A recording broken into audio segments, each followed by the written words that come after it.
Sallallahu wasallam wa baraka ala nabiyyina Muhammad wa ala alihi wa ashabihi wa man tabi'ahum bi ihsanin ila yaumiddin. Amma ba'd.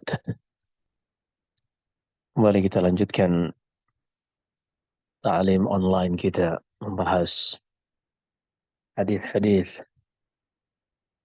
seputar wanita yang kita sarikan dari Sahih Bukhari dan Sahih Muslim. Dan di hari ini insyaallah ta'ala kita akan membahas sebuah hadis yang ada di dalam Sahihul Bukhari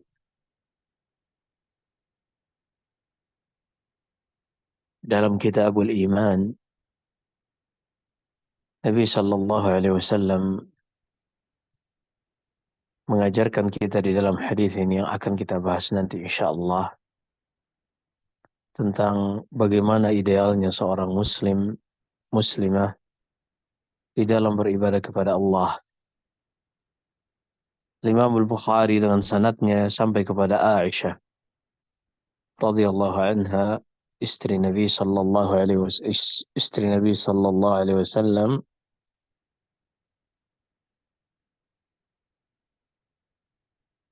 Suatu saat kata beliau, Nabi Sallallahu Alaihi Wasallam datang menemui Aisyah di rumahnya dalam keadaan pada saat itu Aisyah kedatangan seorang tamu, seorang wanita. Melihat ada orang lain di dalam rumah Aisyah, Rasulullah bertanya, "Man hadhihi?"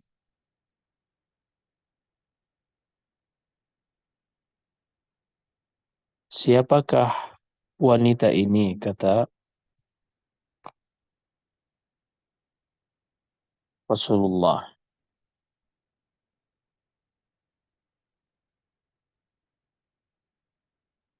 Lalu kata Aisyah, "Fulana." Ini adalah si Fulana. Tadhkuru min salatiha. Aisyah memuji-muji, menyebutkan tentang bahwasanya wanita tersebut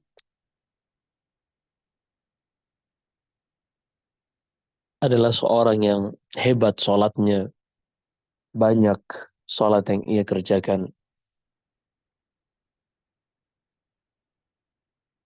Namun ketika mendengar penjelasan Aisyah, sepertinya wanita ini di dalam beribadah melakukan sholat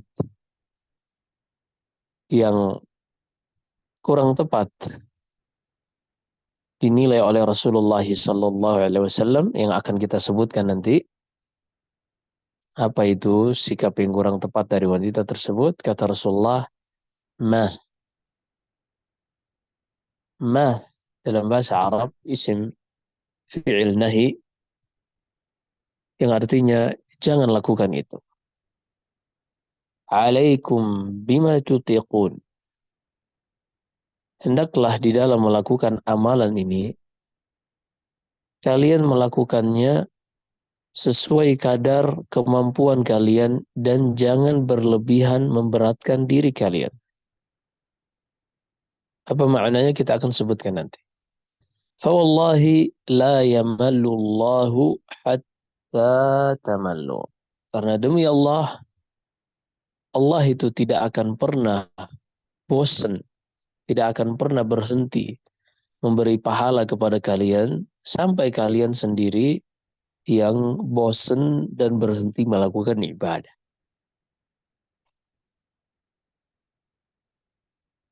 Lalu kata Al-Bukhari menambahkan lafaz ini atau ini dari ucapan Aisyah, wa kana ahabba ad-dini ilaihi ma dawama alaihi sahibu. Ibadah dan agama yang paling dicintai oleh Rasulullah adalah ibadah yang ketika seorang melakukannya kontinu dan konsisten di dalam melakukan ibadah tersebut. Baik, kita akan coba bahas hadis ini satu persatu dari penggalan-penggalan yang diucapkan oleh Aisyah radhiyallahu anha. Pertama, dakhala 'alaiha wa 'indaha imra'ah. Suatu saat Nabi sallallahu alaihi wasallam menjumpai Aisyah, namun di sisi Aisyah ada seorang wanita. Di sini Rasulullah tidak mengingkari keberadaan wanita tersebut, menunjukkan bolehnya bagi seorang wanita kalau dia kedatangan tamu wanita juga untuk menjamunya di rumahnya walaupun mungkin ia belum izin pada suaminya. Berbeda kalau seandainya yang akan datang berkunjung tersebut adalah laki-laki, maka ini membutuhkan izin suaminya. Sebagaimana sabda Nabi Sallallahu Alaihi Wasallam ketika menyebutkan kewajiban seorang wanita terhadap suaminya, yang merupakan hak suami yang wajib ditunaikan istrinya, kata Rasulullah, wa alla yata'a firashukum illa man taradawna. Dan tidak boleh ada yang berada di atas kasur-kasur kalian kecuali orang-orang yang kalian ridhai. Artinya suami memiliki hak yang wajib ditunaikan istrinya untuk tidak memasukkan laki-laki ke dalam rumahnya. Harus dengan izin suaminya. Kecuali yang memang suami secara umum sudah izinkan, seperti mahram-mahram wanita tersebut, ayahnya kah atau adiknya, kakaknya. Adapun seorang laki-laki yang asing, maka ini tidak boleh, haram hukumnya bagi seorang wanita memasukkan laki-laki yang tidak diizinkan atau belum mendapatkan izin dari suaminya. Adapun sesama wanita, maka ini hukumnya lebih lapang. Seperti apa yang terjadi pada Aisyah di dalam hadis ini, ada seorang wanita bertamu ke rumahnya. Rasulullah tidak mengetahui sebelumnya. Ketika Rasulullah datang, Rasulullah bertanya, "Man hadhihi?" Siapa ini?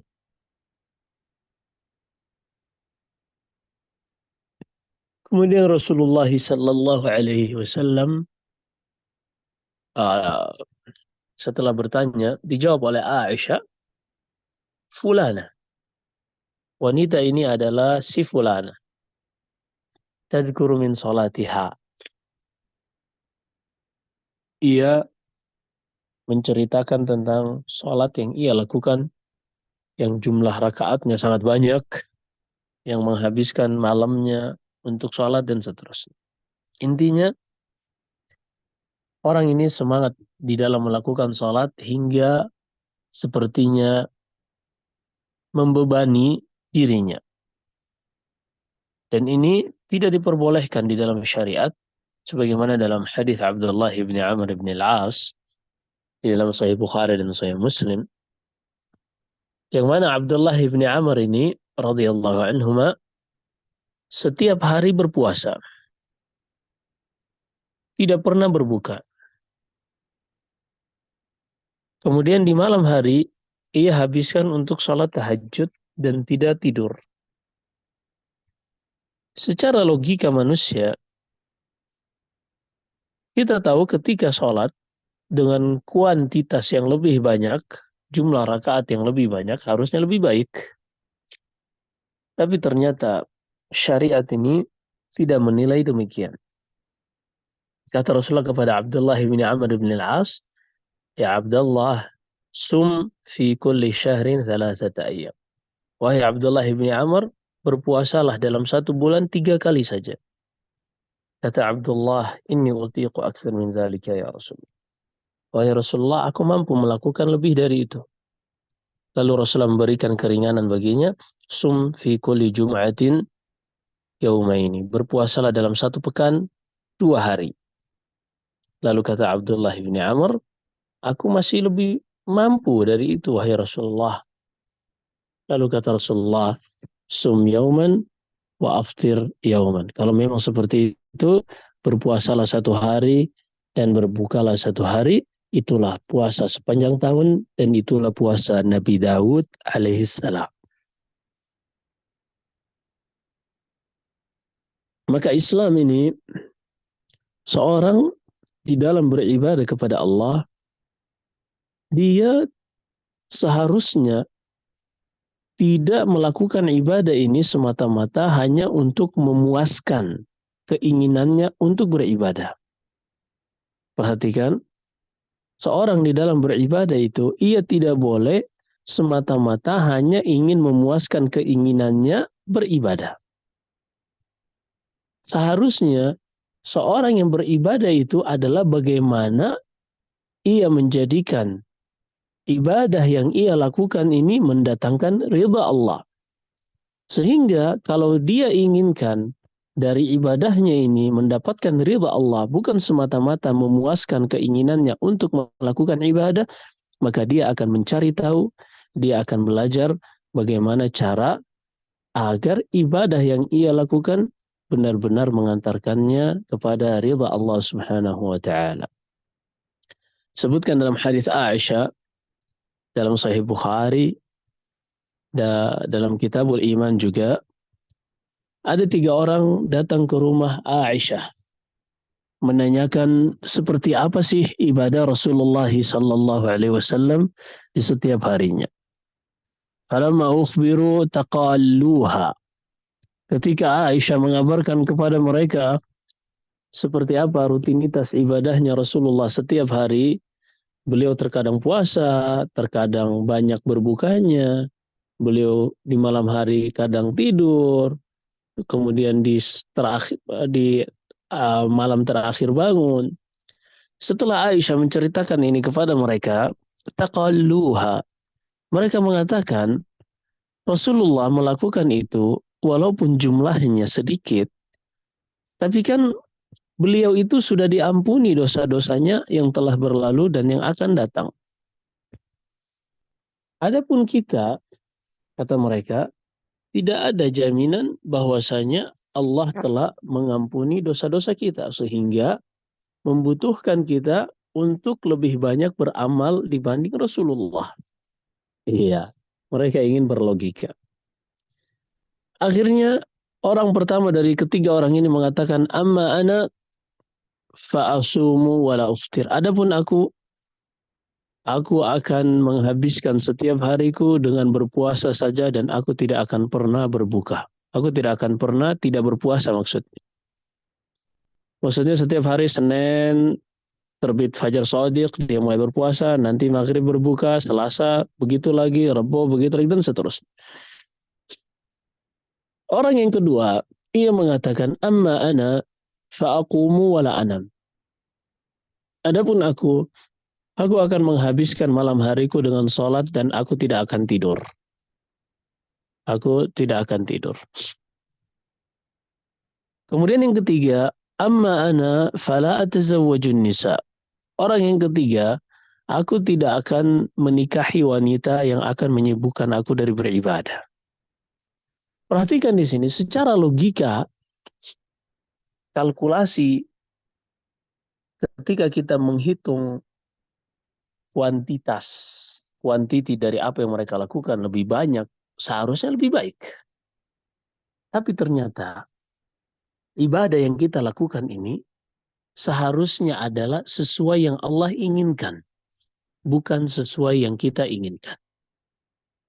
Ibadah yang kita kerjakan ini seharusnya sesuai dengan apa yang Allah inginkan, yang akan mengantarkan kepada ridha Allah, bukan semata-mata sesuai yang kita inginkan untuk memuaskan keinginan kita melakukan ibadah. Kata Rasulullah mendengarkan 3 orang ini, beliau pun naik ke atas mimbar lalu mengatakan, "Fama balu aqwamin yaquluna kadza wa kadza, amma ini la akhsyakum lillahi wa atqakum lah." Ketahuilah wahai sekalian manusia, aku adalah orang yang paling takut kepada Allah dan manusia yang paling bertakwa kepada Allah. Walakinni asumu wa uftir. Namun aku ini menjalani hidup ini, melaksanakan ibadah, terkadang aku berpuasa, dan terkadang aku tidak berpuasa. Wa aqumu wa anam. Terkadang aku sholat malam di sebagian malam dan di sebagian lainnya aku tidur. Wa atazawwajun nisa, dan aku menikahi wanita. Faman raghiba an sunnati falaysa minni. Maka siapa saja yang tidak setuju, tidak mengikuti dan benci kepada apa yang aku lakukan, dia merasa dirinya lebih bisa mencari cara di dalam mendekatkan diri kepada Allah, maka ketahuilah dia bukan bagian dari golonganku. Perhatikan di sini, berarti seorang beribadah itu tidak bisa ia semata-mata hanya menyandarkan pada logikanya untuk memuaskan keinginannya beribadah kepada Allah. Namun dia harus mengetahui bagaimana agar ibadahnya ini benar-benar mendatangkan ridha Allah Subhanahu wa taala. Kita ambil contoh. Seorang misalnya ketika sedang tawaf disunahkan untuk mencium Hajar Aswad. Lalu dia pun semangat ingin mencium Hajar Aswad, ingin melampiaskan, ingin meluapkan keinginannya mencium Hajar Aswad.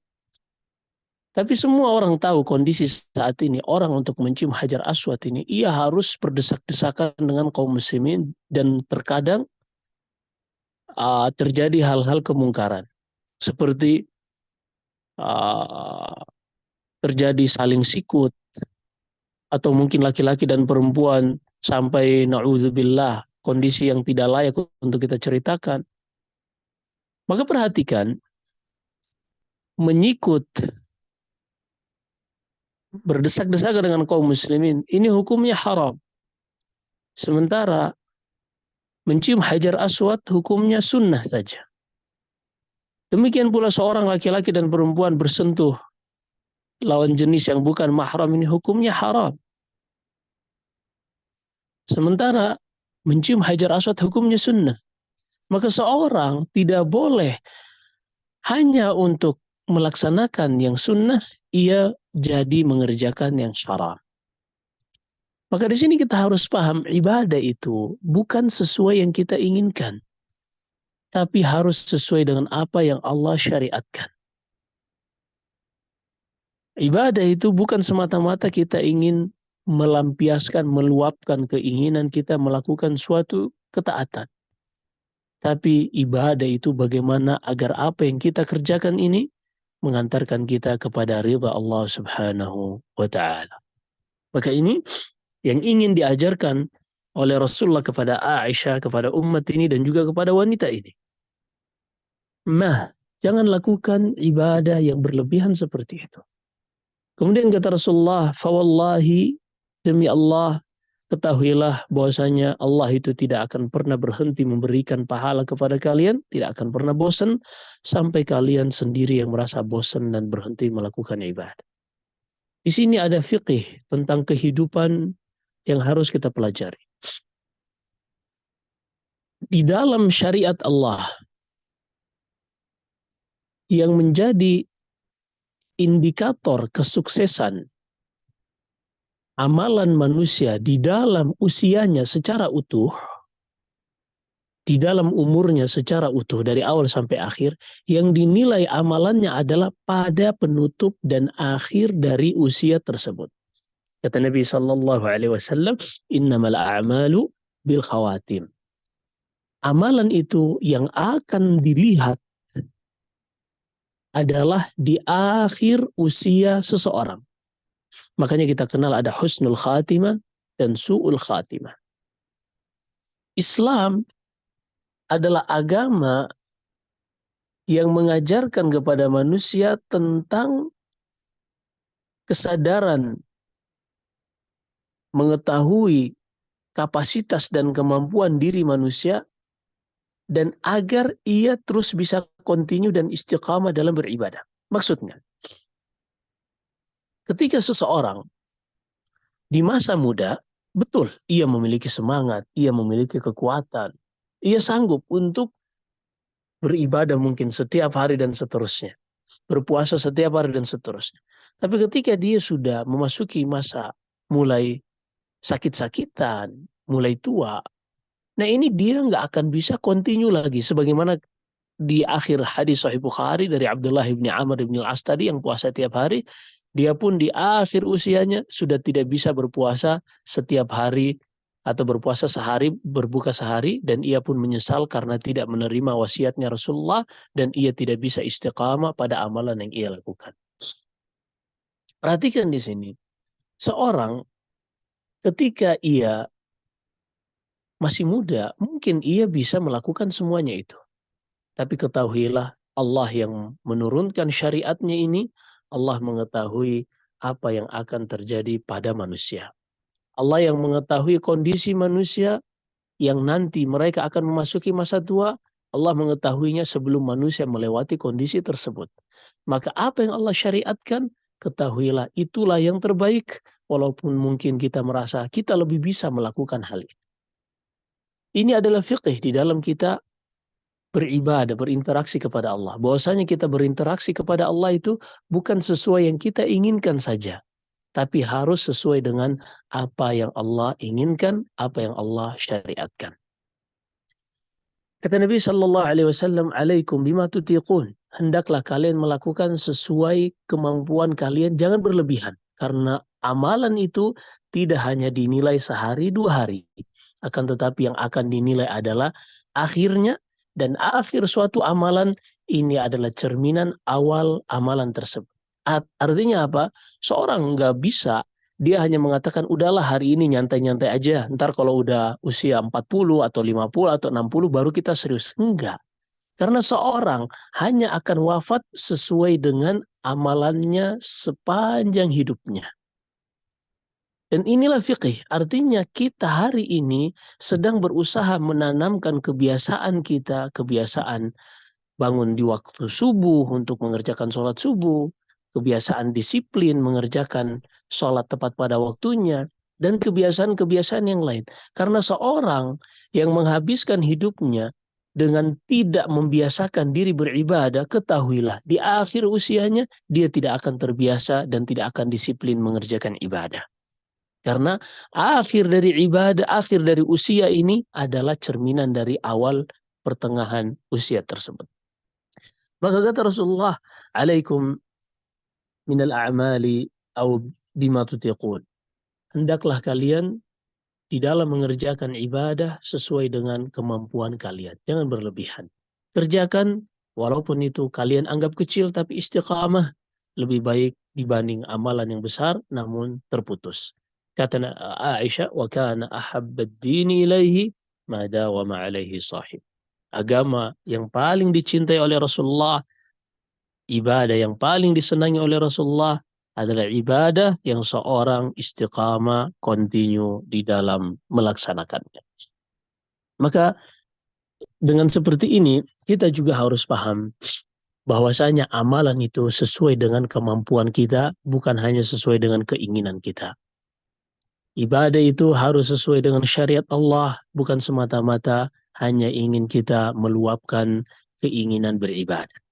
Sehingga banyak orang yang mereka menggunakan standar untuk diri mereka apa yang ada pada orang lain, termasuk di dalam beribadah. Contohnya misalnya, ada seorang yang ia divonis oleh dokter sakit yang sudah sepertinya tidak mungkin lagi untuk disembuhkan. Dan ia tidak sanggup berpuasa. Maka orang seperti ini syariatnya bukan lagi wajib berpuasa di bulan Ramadan, namun membayar fidyah untuk puasa yang ia tinggalkan di bulan Ramadan. Sebagian orang melihat kondisi seperti ini, mereka merasa diri sangat terpuruk. Mereka menyangka bahwasanya harusnya dia tuh puasa, bukan bayar fidyah. Jadi seakan-akan bayar fidyah ini bagi dia adalah sesuatu yang kurang greget, kurang pas kayaknya. Dia tuh sepertinya bersalah karena dia tidak berpuasa dan dia hanya bisa bayar fidyah. Ini cara berinteraksi dengan Allah yang salah. Karena Allah Subhanahu wa taala mengetahui manusia-manusia yang Ia ciptakan, dan Allah menetapkan syariatnya rahmatan lil alamin, sebagai rahmat bagi seluruh manusia. Perhatikan, Allah mencintai hambanya yang sehat, yang tidak ada uzur, untuk melakukan puasa di bulan Ramadan. Sebagaimana pula Allah, karena mencintai mereka tadi, sehingga Allah syariatkan puasa.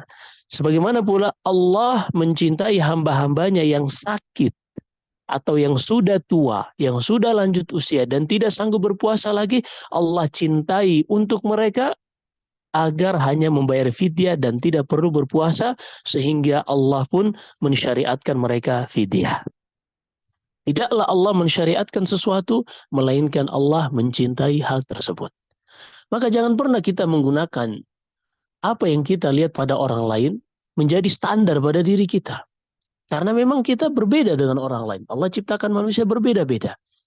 Suatu saat Ummu Salamah radhiyallahu anha mengatakan kepada Rasulullah, "Ya Rasulullah, enak ya jadi laki-laki, bisa jihad, bisa mati syahid." Apa kata Rasulullah? Beliau terdiam sampai turun firman Allah di dalam surat An-Nisa, "Wala tatamannaw ma faddalallahu bihi ba'dakum 'ala ba'd." Wahai sekalian manusia, janganlah kalian berandai-andai apa yang ada pada orang lain juga berada pada kalian. Udah, Allah sudah bagi-bagi semua rezekinya masing-masing. Gak usah mengharapkan apa yang ada pada orang lain. Syukuri apa yang ada pada kita. Kalau memang ada apa yang ada pada kita ini tidak sesuai yang kita inginkan, maka kita dituntut untuk bersabar. Begitu juga sebagian orang mengatakan, enak ya hidup zaman Rasulullah, bisa melihat Rasulullah. Jangan pernah mengharapkan hal-hal seperti itu. Bersyukur terhadap apa yang ada pada kita, karena betapa banyak orang yang hidup di zaman Rasulullah, melihat Rasulullah, menyaksikan mukjizat Rasulullah, namun mereka meninggal dalam keadaan munafik. Maka yang harus kita lakukan adalah kita mengenali potensi diri kita, dan kita mempelajari syariat Allah, kemudian kita menyingkronkan antara syariat Allah dengan kemampuan kita. Setelah itu kita memohon kepada Allah agar bisa melakukan itu kontinu, istiqamah, dan Allah mewafatkan kita di atas ketaatan kepadanya. Baik, ini yang bisa kita sampaikan, dan ini berlaku syahid dari hadis ini. Ternyata berlebihan di dalam menyikapi syariat Allah, berlebihan di dalam meluapkan keinginan beribadah sehingga keluar dari kapasitas kemampuan seseorang, ini bukan terjadi hanya pada laki-laki saja. Seperti hadis Abdullah bin Amr bin Al-As, juga hadis Abu Darda radhiyallahu anhu di dalam Sahih Bukhari. Ternyata hal ini juga terjadi pada wanita sebagaimana hadis yang kita bacakan ini. Maka laki-laki dan perempuan keduanya sama-sama dituntut di dalam syariat Allah untuk beribadah yang terbaik. Namun mereka juga dituntut untuk menyesuaikan antara kapasitas kemampuan dengan syariat Allah Subhanahu wa taala agar mereka bisa istiqamah, kontinu hingga akhir dari usia mereka. Baik, demikian yang bisa kita sampaikan. Wallahu a'lam. Sallallahu alaihi wasallam barik ala nabiyina Muhammad. Saya kembalikan kepada moderator. Ya, baik, jazakumullah khair Ustadz untuk ilmunya, Masya Allah. Semoga kita diberikan kemudahan semoga kita diberikan kemudahan oleh Allah untuk bisa istiqomah menjalankan ketaatan hingga akhir usia kita. Amin Allahumma amin. Untuk teman-teman yang ingin bertanya kepada Ustadz, bisa bertanya secara langsung ataupun juga bisa ditulis di kolom chat.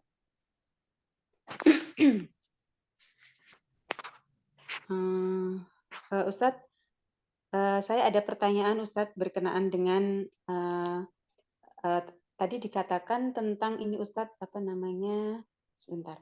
Ya, tentang bahwa setiap manusia itu yang dihitung adalah akhir hidupnya gitu Ustadz. Jadi kalau misalkan di akhirnya dia melakukan kebaikan dan itulah akhirnya itu husnul khotimah. Tapi di sisi lain kita tahu bahwa kita dianjurkan untuk melakukan continue di dalam ibadah. Jadi ketika kita masih muda, kita diberikan usia yang usia yang masih muda dan kita diberikan kesehatan, maka gunakan waktu itu untuk beribadah, sehingga ketika kita lemah, misalkan kita sakit, hal itu akan ketika kita tidak mampu melakukannya, hal itu ibadah-ibadah yang kita lakukan secara kontinu itu ketika kita tidak mampu, Allah akan memberikan pahala gitu Ustadz. Nah, bagaimana kita mensinkronkan dengan yang tadi Ustadz, misalkan ketika kita masih muda kita banyak ibadah, kemudian di usia yang tua kita lemah, dan itu kan dibenci ya Ustadz, karena kita tidak mampu karena kita tidak tidak lagi bisa konsisten gitu dari yang tadi hadis itu. Seperti itu kalau saya cerna. Mohon diluruskan Ustadz, bagaimana kita mensinkronkan dua hal ini Ustadz? Nah, harus diperhatikan antara seorang berusaha menjalankan sesuai syariat Allah, sesuai dengan kemampuannya di masa mudanya misalnya, kemudian datang masa tuanya dan ia tidak berlebihan di dalam melakukan amalan di masa mudanya, Allah Subhanahu wa taala sudah memberikan rukhsah. Misalnya di bulan uh, puasa, seorang diwajibkan untuk berpuasa. Namun ketika sudah masuk masa tua, ia disyariatkan untuk membayar fidyah.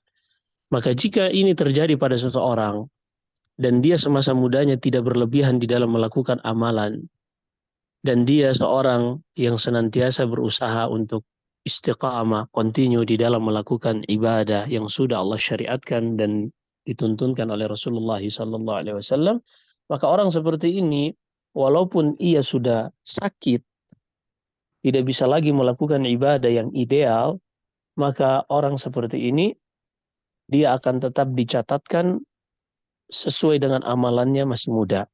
Sebagaimana sabda Nabi sallallahu alaihi wasallam dalam Sahih Bukhari, "Idza marida al-'abdu aw safar, kutiba lahu ma kana ya'maluhu sahihan muqima." Jika seorang hamba sedang sakit atau safar, yang mana ketika sakit dan safar ini menjadi sebab uzur keringanan-keringanan di dalam syariat Allah.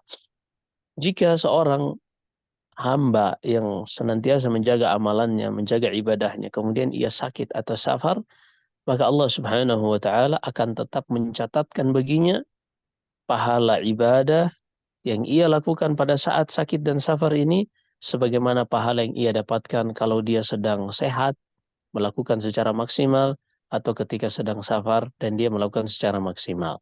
Karena kita tahu orang safar sholatnya disunahkan untuk qashar 2 rakaat, sementara kalau dia mukim 4 rakaat. Dan pahala sholat 4 rakaat tentu saja tidak seperti 2 rakaat, karena 4 rakaat lebih banyak bacaannya, lebih banyak zikirnya, banyak rukuknya, sujudnya, dan seterusnya. Tapi kalau seandainya dia istiqamah ketika masa mudanya tidak berlebihan di dalam melakukan ibadah ini, maka kalaupun dia sakit, maka Allah tetap akan mencatatkan baginya amalan-amalan yang ia dahulu lakukan dalam keadaan sehat atau sedang tidak safar. Demikian wallahu a'lam. Ya, baik. Jazakumullah khair Ustadz. Ini ada pertanyaan yang sudah masuk di luar tema, atau mungkin dari teman-teman ada yang ingin bertanya dulu sesuai dengan tema, dipersilakan. Ya, baik. Ini saya bacakan pertanyaannya Ustadz. Bismillah, Afwan izin bertanya Ustadz, semoga pertanyaan Ana ini bisa dijawab dengan tuntas karena Ana sudah lama mencari jawaban tetapi belum ada yang bisa detail. Afwan Ustadz, Ana punya kakak perempuan seayah dan seibu yang meninggal 3 tahun yang lalu dan dia belum menikah. Ia meninggalkan harta yaitu uang sebanyak 70 juta dari BPJS yang ia dapatkan karena bekerja sebagai buruh pabrik dan rumah seharga 175 juta. Pertanyaan Ana, bagaimana cara saya baginya Ustadz? Orang tua Ana sudah wafat keduanya dan Ana memiliki saudara seayah saja berjumlah 7 orang, yaitu 4 laki-laki dan 2 perempuan dan 2 maafan, saya berjumlah 7 orang, yaitu 4 laki-laki dan 3 perempuan. Juga Ana memiliki saudara seibu saja sebanyak 5 orang, yaitu 2 laki-laki dan 3 perempuan. Mohon penjelasannya total pembagian Ustadz karena Ana tidak mengerti dan tidak tahu jika hanya dijelaskan persen-persennya saja. Semoga Ana bisa mendapatkan jawaban dari Ustadz. Jazakumullah khair. Baik, berarti di sini seorang meninggal dengan yang penanya ini Statusnya artinya orang yang meninggal ini memiliki saudari kandung. Artinya seayah dan seibu yaitu penanya. Kemudian yang kedua, sang mayit ini juga memiliki saudara seayah yang tadi ada laki-laki dan ada perempuan. Kemudian yang berikutnya, saudari ini yang meninggal ini juga memiliki saudari atau saudara seibu. Maka cara menjawabnya pertama adalah kita ada namanya skala prioritas. Yang pertama diberikan ashabul fard. Ashabul fard di sini saudara seibu, itu tadi jumlahnya berapa Bu, saudara seibu? Saudara seibunya, sebentar Ustadz. Ya, ini berjumlah 7 orang, yaitu dan juga ada memiliki saudara seibu saja sebanyak 5 orang, yaitu 2 laki-laki dan 3 perempuan, Ustadz. Baik, saudara seibu statusnya sama laki-laki dan perempuan. Saudara seibu statusnya sama laki-laki dan perempuan. Kalau jumlah mereka lebih dari satu, maka mereka mendapatkan sepertiga. Mereka mendapatkan sepertiga untuk seluruhnya. Dibagi rata laki-laki dan perempuan. Kemudian yang kedua, yang diprioritaskan adalah saudara kandung. Saudara kandung di sini ada berapa orang? Hanya penanya sajakah? Iya, iya Ustadz, hanya penanya aja. Yang lainnya saudara Nah, seayah atau saudara seibu. baik, saudari kandung di sini mendapatkan seperdua. Saudari kandung mendapatkan seperdua. Jadi sepertiga sudah keambil tadi, seperdua juga sudah diambil. Maka sisanya, sisa seperenam. Kalau seperdua sudah diambil, sepertiga sudah diambil, maka sisa seperenam. Dipahami ya? Karena Ya, kan seperenam tambah sepertiga itu hasilnya seperdua. Iya, seperdua tambah seperdua satu gitu kan ya. ya. Nah intinya saudari seibu sudah diberikan sepertiga, mereka semua bagi rata, laki-laki dan perempuan sama. Ini khusus untuk saudara seibu. Kemudian saudari kandung dia mendapatkan seperdua. Saudari kandung dia mendapatkan seperdua. Di dalam Al-Quran Allah sebutkan wa in kanat wahidatan falahan nis. Jika saudari perempuan hanya satu, dia dapat setengah. Kemudian saudari dan saudara seayah berapapun jumlah mereka, mereka mendapatkan seperenam sisanya dengan pembagian laki-laki dua bagian, perempuan satu bagian. Kita ulangi. Yang pertama diberikan terlebih dahulu saudari perempuan yang Yang pertama diberikan saudari seibu. Saudari seibu ini statusnya sama laki-laki maupun perempuan. Mereka mendapatkan karena jumlahnya lebih dari satu, sepertiga dibagi rata semuanya. Kemudian saudari kandung, seayah dan seibu, dia mendapatkan seperdua sendirian. Karena memang cuma sendirian. Kemudian yang tersisa masih ada seperenam. Setelah sepertiga untuk saudara seibu, kemudian seperdua untuk saudara kandung, seayah dan seibu, maka sisa harta warisannya masih ada seperenam. Maka seperenam ini diberikan kepada saudara-saudara seayah saja dengan rasio pembagian laki-laki 2 bagian, perempuan 1 bagian. Dipahami nggak ya? Iya Ustadz, mungkin kalau saya baca dari penanya, dia tapi memang agak susah ya Ustadz. Ini beliau minta langsung, maksudnya kan langsung nominalnya berapa gitu Ustadz maksudnya. Jadi bukan persen-persen. Gampang nominalnya tadi yang duit gampang, nominalnya tadi yang cash 70 juta, kemudian yang rumah itu digabungkan dulu. Setelah digabungkan lalu dibagi menjadi 6 bagian. Setelah digabungkan, dibagi menjadi 6 bagian. Iya. Setelah dibagi menjadi 6 bagian, sepertiga dari 6 bagian tersebut berarti kan 2. Ya. Sepertiga dari 6 bagian tadi berarti kan 2. Misalnya saya kasih contoh, ada duitnya misalnya 60 juta. Misalnya duit warisan 60 juta. 60 juta ini dibagi 6. Dua bagian, yaitu sepertiga dari 6, dua bagian diberikan kepada saudari seibu saja. Saudara seibu saja. Dua bagian. Dua bagian dari 60 juta berarti 20 juta. 20 juta dibagiin ke mereka, bagi rata semuanya. Laki-laki dan perempuan sama. Kemudian yang kedua, saudari kandung seayah dan seibu, dia dapat seperdua porsinya, maka dia seperdua dari 60 juta adalah 30 juta. Maka dia ambil sendirian 30 juta. Kemudian saudara kandung yang jumlahnya, saudara seayah yang jumlahnya banyak tadi, mereka mengambil masih ada sisa 1/6. 1/6 dari 60 juta itu 10 juta. Maka 10 juta ini dibagi untuk semua saudara seayah dengan rasio pembagian laki-laki 2 bagian, perempuan 1 bagian. Paham guys? Ya Ustadz, insya Allah paham. Kalau diulang-ulang nanti paham Ustadz, insya Allah. Baik. Nah, kan ada rekamannya ya, bisa diulang-ulang insya Allah. Intinya harta yang ada 70 juta tadi dan rumahnya sekian, itu dijumlahkan.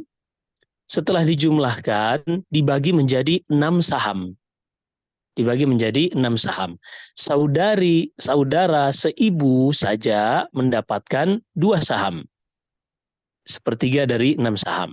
Kemudian saudari kandung yang sendirian, dia mendapatkan 3 saham. Karena porsinya 1/2 dia. 1/2 dari 6, 3.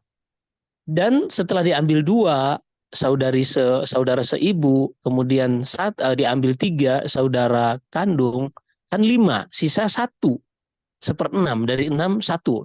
Maka 1 ini dibagi dengan rasio laki-laki untuk saudara seayah saja, laki-laki 2 bagian, perempuan 1 bagian. Itu nilai sahamnya kalau sekian ratus juta itu kan besar jadinya. 1 saham pun besar, gitu loh. Iya. Iya Ustaz, insya Allah. Nah. Ya, baik. Dari teman-teman ada yang ingin bertanya secara langsung, dipersilakan.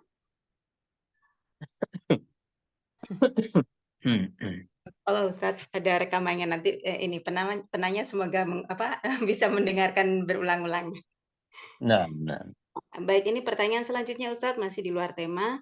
Afwan, Bismillah, Afwan Ustadz izin bertanya, bagaimana hukumnya jika saat ini Ana dapat tawaran untuk menjadi admin yang melakukan penghitungan proses pra-pilkada.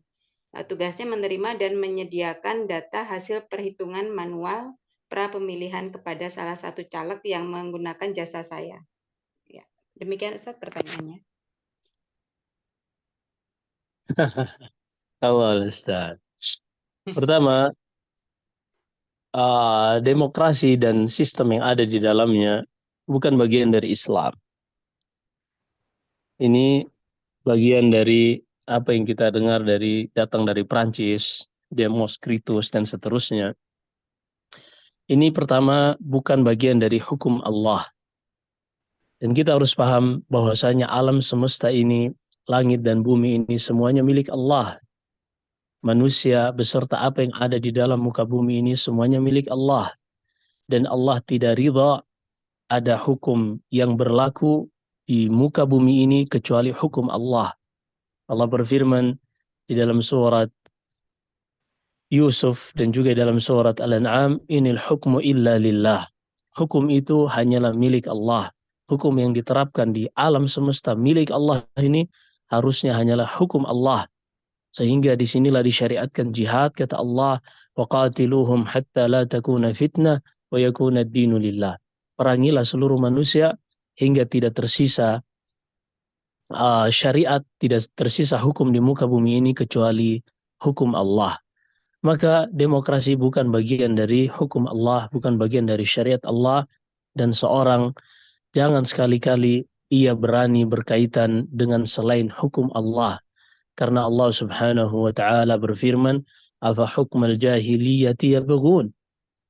Betapa besarnya dosa mereka. Apakah mereka mau mencari hukum-hukum jahiliyah dan meninggalkan hukum Allah Subhanahu wa taala? Ini qadar Allah, kita hidup di zaman kita bersabar. Ini adalah sebuah kezaliman di dalam menunaikan hak Allah. Hukum Allah seharusnya ditegakkan, namun seorang muslim selama dia hidup di dalam sebuah negeri, sebuah bangsa yang di situ pemimpinnya seorang muslim, di situ syiar-syiar Islam masih ditegakkan, maka dia bersabar. Dia bersabar di negeri kaum muslimin. Dia tidak boleh memberontak kepada pemerintahnya. Dia tetap patuh dan taat. Walaupun pemerintahnya mungkin melakukan kezaliman, selama mereka masih muslim, ia tetap taat. Namun ia sendiri tidak boleh ikut-ikutan di dalam melakukan kezaliman, membantu kezaliman, apalagi membantu proses pelaksanaan uh, sebuah momen untuk penetapan orang-orang yang akan berhukum dengan selain hukum Allah. Maka ini setiap muslim menjauhkan dirinya dari hal-hal seperti ini. Tapi kalau seandainya pemimpinnya sudah terpilih, dia muslim, dan dia adalah yang disepakati sebagai pemimpin, seorang muslim tetap harus taat dan patuh kepada pemimpin tersebut, namun dia tidak ikut-ikutan. Demikian, Allahu a'lam. Ya, baik. Jazakumullah khair, Ustadz. Ini ada yang resen. Silahkan Ukti Uci Zainuddin dibuka mic-nya dan dipersilahkan bertanya kepada Ustadz. Assalamualaikum warahmatullahi wabarakatuh, Pak Ustadz. Assalamualaikum warahmatullahi wabarakatuh. Ya, saya doakan Pak Ustadz dan keluarga dan jemaah yang hadir dalam Sumi ini selalu dalam rahmat berkah ridho Allah. Amin. Pak Ustadz, ini izin bertanya Pak Ustadz. Mengenai tadi ada pertanyaan tentang waris. Kalau umpamanya kita dapat warisan dari orang tua, tapi kita ingin wariskan kita ingin hibahkan kepada anak kita sendiri, semuanya apakah boleh Pak Ustadz? Gimana Bu? Diulangi sekali lagi Bu. Kalau saya dapat warisan dari orang tua saya gitu, terus saya hibahkan semuanya selama saya masih hidup ini, tetapi saya bisa menggunakan harta itu selama saya masih hidup, tapi saya udah hibahkan kepada anak saya kalau saya meninggal, apakah boleh dengan jalan itu? Nah, kalau ya. seandainya harta yang ingin dihibahkan tersebut sudah berpindah tangan ketika ibu masih hidup, maka itu namanya hibah. Boleh, dengan catatan seorang tua harus adil di dalam memberikan kepada anak-anaknya, membagikan kepada anak-anaknya. Ia tidak boleh memberikan kepada satu orang saja dan menahan dari orang yang lain, sebagaimana dalam hadis Nu'man bin Bashir, kata Nabi SAW, "Idhab fa inni la ushhidu 'alal jawr." Pergilah karena aku tidak mau menyaksikan orang-orang yang melakukan kezaliman dengan hanya memberi sebagian anaknya dan menahannya dari anak yang lain. Ini yang pertama. Kalau seandainya harta tersebut sudah berpindah tangan ketika ibu masih hidup, maka betul itu namanya hibah, dengan catatan harus berbuat adil kepada seluruh anak. Kalau seandainya seperti yang disebutkan tadi lafadznya, nanti harta warisan ini yang saya dapatkan dari ibu saya, kalau seandainya saya meninggal maka untuk anak-anakku, maka ini dianulir. Tidak boleh, karena ini namanya wasiat.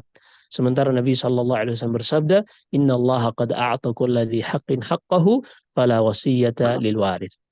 Allah telah tentukan setiap kerabat, setiap keluarga porsinya di dalam warisan, maka tidak boleh lagi ada wasiat untuk ahli waris. Artinya seorang kerabat tidak boleh menggabungkan di dalam mendapatkan warisan, juga dia mendapatkan wasiat. Wasiat hanya boleh kepada orang-orang yang tidak mendapatkan warisan. Demikian, wallahu a'lam.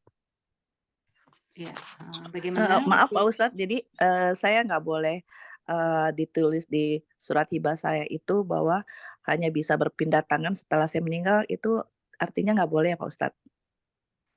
Boleh-boleh saja, tapi menjadi wasiat. Hanya nggak boleh kalau wasiat untuk yang sudah dapat warisan. Iya, maka kalau seandainya yang ibu inginkan adalah hibah, maka tidak diberikan catatan kalau meninggal tadi. Maka dianulir nanti oleh hakim agama kalau seandainya ada tambahan kalau meninggal tadi. Oh, jadi sebaiknya nggak usah ya Pak Ustadz ya? Iya betul Bu. Kalau mau diberikan sekarang Bu. Oh gitu ya. Barakallahu fiik Pak Ustadz. Ya, Waalaikumsalam, Mbak. ya baik. Pertanyaan selanjutnya Ustadz. Bismillah, Ahsanallahu ilaikum. Izin bertanya Ustadz, terkadang kita berusaha melakukan sholat nafilah termasuk sholat malam. Awal-awal saat melakukan ada kepuasan untuk bermunajat kepada Allah. Namun makin lama makin kesini saat melakukan seperti hambar. Bisa bangun mengerjakan tapi hanya seperti ritual saja. Apa yang menyebabkan seperti itu dan mohon nasihatnya Ustadz. Jazakumullah khair, barakallahu fiik. Nah, ketika seorang di dalam bermunajat ini dan munajatnya ini dibangun di atas rasa takut kepada Allah akan azabnya dan rasa harap kepada Allah akan pahalanya dan dibangun di atas rasa cinta atas segala nikmat yang Allah berikan sehingga ia bersyukur, maka kalau ini yang ia bangun ibadahnya, ia tidak akan pernah merasakan hambar. Karena azab Allah tidak akan pernah menurun dan juga janji Allah itu pasti dan nikmat Allah selalu datang silih berganti. Adapun kalau seorang di dalam bermunajat kepada Allah, ia hanya mengikuti perasaannya saja, feel yang sedang ia rasakan pada saat itu, lagi datang moodnya, ketahuilah mood manusia itu selalu berubah-ubah.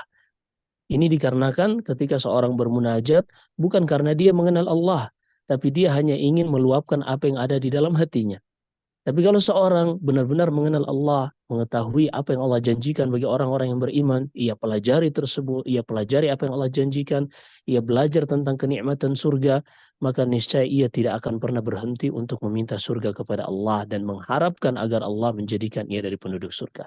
Demikian pula ketika seorang belajar mengetahui tentang siksaan yang Allah berikan, yang Allah janjikan kepada orang-orang yang bermaksiat kepadanya, dan ia mengilmui tentang kengerian-kengerian dari siksaan di dalam kubur, di akhirat kelak, di neraka kelak, maka niscaya dia tidak akan pernah futur, ia tidak akan pernah berhenti untuk berdoa kepada Allah agar ia dilindungi dari neraka tersebut. Sebagaimana dalam Sahih Muslim dari hadis Abu Hurairah radhiyallahu taala ketika dalam hadits qudsi Allah berfirman kepada malaikat-malaikatnya, wa mimma sa'aluni, apa yang diminta oleh hamba-hambaku? Kata para malaikat, yas'alunaka jannataka. Ya Allah, mereka meminta kepadamu surgamu.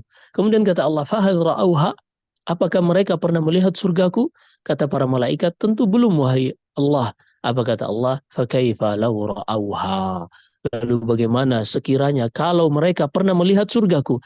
Niscaya seluruh doa-doa mereka, seluruh keinginan mereka hanya akan ditujukan untuk meminta surga Allah.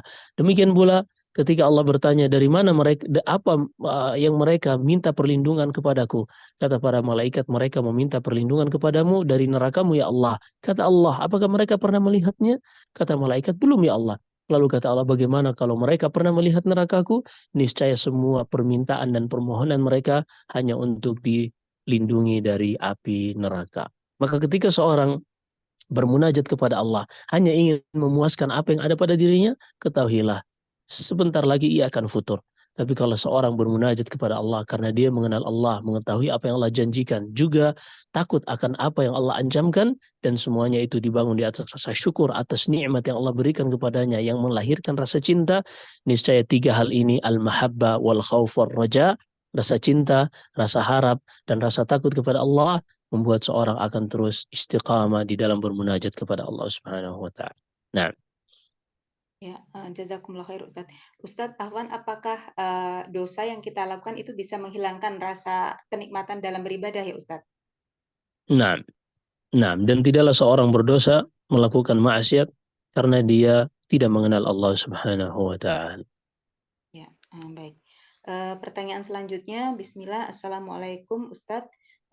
Izin bertanya, apakah saya berdosa karena saya kemarin sudah ada bercak darah, tapi malam sudah nggak ada lagi, maksudnya sudah hilang. Dan kemudian suami meminta berhubungan badan. Kemudian setelah saya cek di dalam sperma ada campuran darah. Apakah saya berdosa karena hal ini? Jazakumullah khair, Ustaz. Naam, dalam hadis Aisyah, kata Aisyah radhiyallahu anha, la ta'jalanna hatta tarayinna al-qassata al-bayda.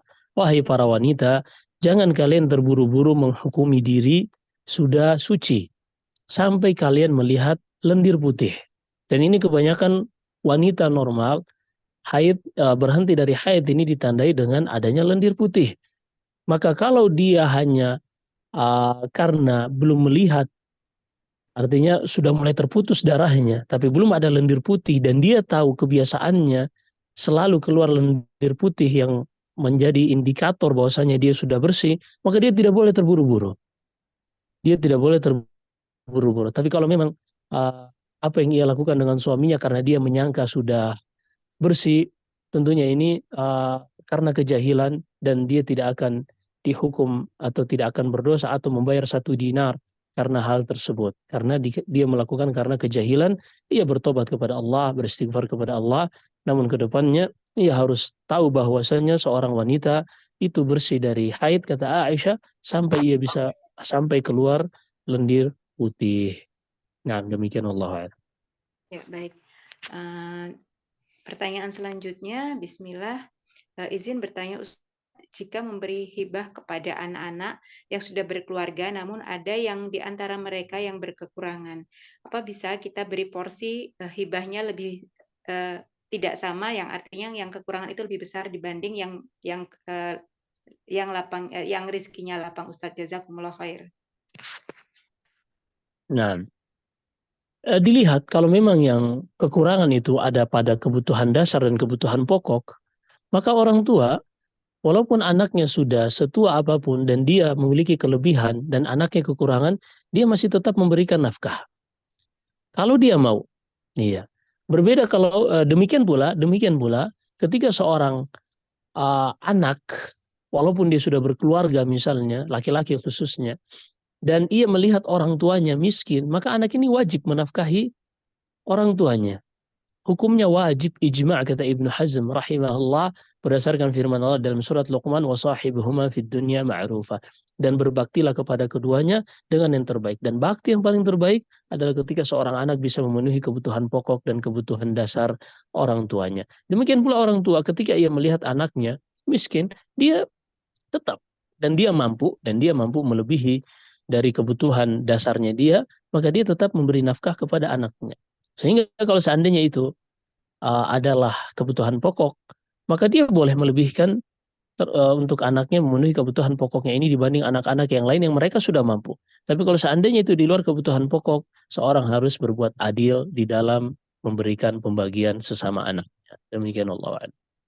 Ya, baik. Jazakumullah khair, Ustadz. Masih ada pertanyaan yang ingin disampaikan kepada Ustadz dari teman-teman, dipersilahkan. Tidak ada? Baik, sudah tidak ada pertanyaan, Ustadz. Mungkin jika Ustadz berkenan sebelum ditutup bisa memberikan nasihat kepada kami, Ustadz. Tafadhol. Nah, dari hadis yang kita pelajari, penting bagi kita untuk menyadari bahwasanya kita beribadah kepada Allah itu bukan sekadar kita memuaskan keinginan kita untuk melakukan ibadah. Tapi kita harus sadar, ibadah ini sebagaimana Allah syariatkan, Allah juga telah berikan contoh dan panutan untuk kita ikuti. Dialah Nabi kita Muhammad sallallahu alaihi wasallam. Maka dalam hal ini seorang harus lebih banyak belajar, lebih banyak mengenal sunnah Nabi sallallahu alaihi wasallam agar ia tidak terperangkap dengan perasaan dia mengatakan ini kan ibadah, ini kan baik. Ternyata ibadah dan kebaikan juga harus sesuai dengan apa yang Allah inginkan, bukan semata-mata sesuai apa yang kita inginkan. Demikian, Allahu a'lam. Jika ada benarnya semata-mata dari Allah Subhanahu wa taala, jika ada kesalahan dan kekurangan dari saya, astaghfirullah li wa lakum. Sallallahu wasallam wa baraka ala nabiyyina Muhammad. Subhanakallahumma bihamdik asyhadu an la ilaha illa anta astaghfiruka wa atubu ilaik. Assalamualaikum warahmatullahi wabarakatuh.